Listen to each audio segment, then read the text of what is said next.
വിദ്യാഭ്യാസമില്ലാത്തവർക്ക് biryani free. എല്ലാടെ ഇങ്ങനെ കൊടുത്ത് ഇരിക്കുന്ന മുതലാക. അതിന് വിദ്യാഭ്യാസം ഇല്ല ആളല്ലേ വായിക്കൂ. വായിച്ചാക്ക് കൊടുക്കണ്ടല്ലോ. എന്റെ ബുദ്ധി ഭയങ്കര മോനെ. എനിക്കൊരു ചായ ഒരു ചായ കൂടെ ബിരിയാണി ഫ്രീയോ? ബിരിയാണി അല്ലേ? 4 ബിരിയാണി. സലാഡ് കൂടെ 4 ബിരിയാണി.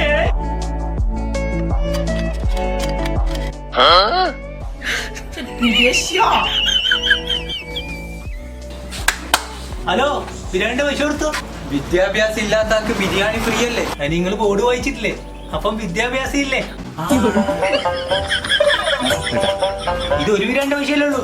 അതെ, ഒരാൾക്കേ വിദ്യാഭ്യാസം ഉള്ളൂ. അപ്പൊ ബാക്കി 3 ആളെ പൈസ? അവർക്ക് വിദ്യാഭ്യാസം ഇല്ല. ഞാനല്ലേ വായിച്ചത്, എന്റെ പൈസയാണ്. വരുന്നേട്ടാ.